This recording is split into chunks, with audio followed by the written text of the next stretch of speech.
The first is stable, affordable electricity.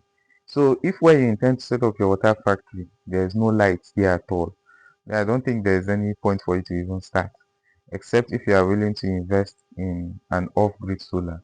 Because one major thing that the factory needs in order to be productive is electricity, energy.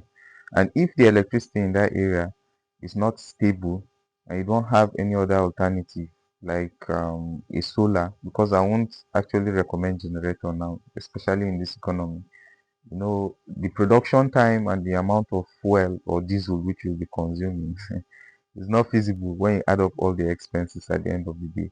So having proper stable electricity is very important before you even think of the decision of establishing your own water factory. Is there stable electricity in that place where you intend to set up your factory? You can think about this, ponder on it before moving to the next step. The next thing again, which I would highly recommend, is for you to have a good management system. There is no one perfect manager when it comes to running a water factory.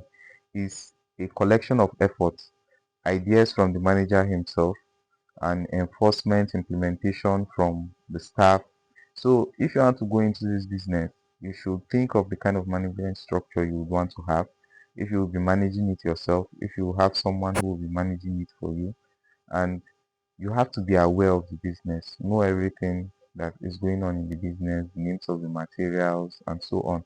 You'll be surprised that some people own a water factory, but when they go there, they basically can't name any machine that's there. So try to have a good management system, and this will help your factory go a long way. When we see so many factories that close down, you see dusty equipment, it's because of all these things: unstable electricity or no light in the area at all, or poor management system. So having a good management system, if you notice, I didn't say good manager, I say management system because they are a collection of activities. If you have a good management system, then at least your business should be able to thrive and succeed. The next here is honest staff. So there is no perfect way for you to gauge someone's honesty. You don't know people's mind. That's what I'm just trying to say. But there is a way you can encourage honesty in your factory. Because if you don't have honest staff in your factory, the opposite of what you want for your business is what you will see. You'll be losing materials, you won't see the production, your vehicles will be going bad, your finished product from the calculation won't add up, and so many things. So having honest staff is very, very important and non-negotiable in a successful water factory. By the way, if you've watched the video this far, don't forget to leave a like on the video. Those likes and subscription really encourage me, so I need it. If you've watched the video and you're watching, you've gotten to this point, just check first if you've subscribed to the channel. If you've not done that, subscribe, then also like the video. Now, one more point I have here is a good investment plan. Good investment plan involves having good investment in terms of resources within the factory and what you use the money. When you make sales, the money comes in. So what you use the money to do? Do you reinvest it in the business? Which that's something that I would say every factory owner should do. You can reinvest in the business. You can reinvest in materials. There are so many places you can reinvest that will make the factory grow properly. So there are strategic investments you can do that will make your factory grow. Some people they buy like nylon, they can just buy the whole container of nylon. Now imagine if you have that kind of money and you buy a whole container of nylon, it will last you a long period of time. So even if there is any inflation in the market, that one doesn't concern you at the moment. It's just for you to be aware of the price and be positioning your products accordingly.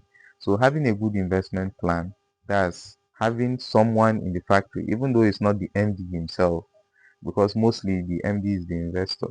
Even though it's not the MD himself, but if there's someone within the factory who's good at understanding investment, where to say, okay, let's put our money here in this business, that will help your factory grow a long way. Because the right investment will make your factory succeed. I'll make the place more conducive for your staff. Now, the last one I have here, buy my ebook.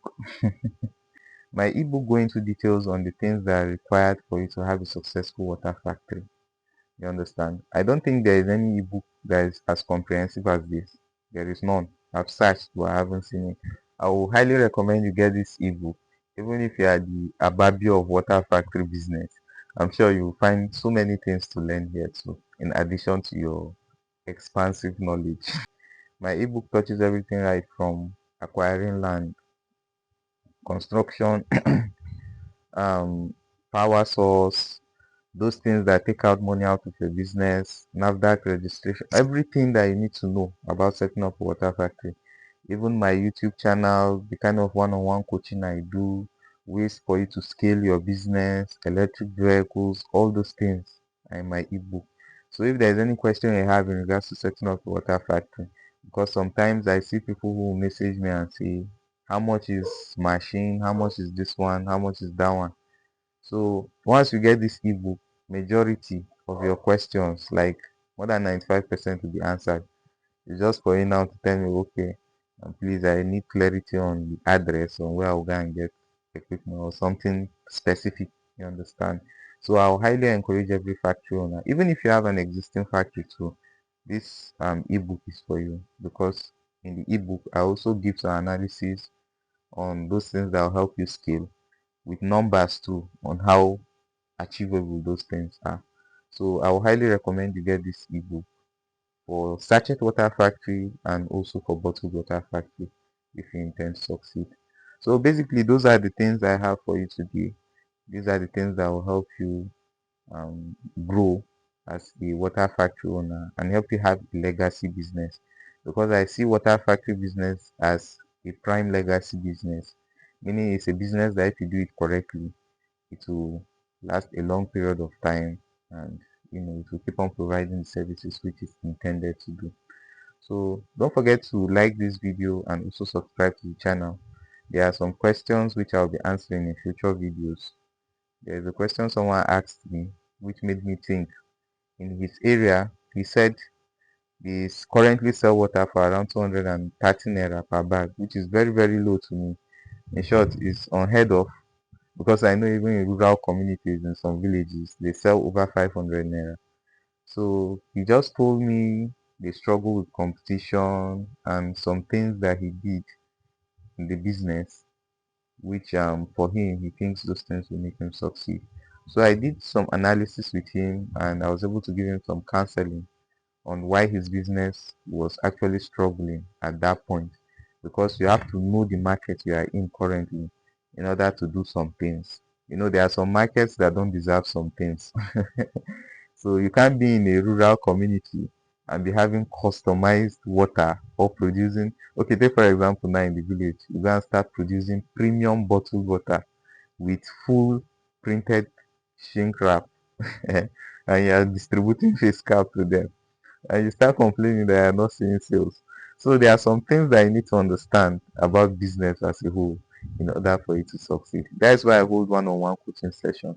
So if you are interested in that, the ebook is available and the one-on-one coaching too is also available.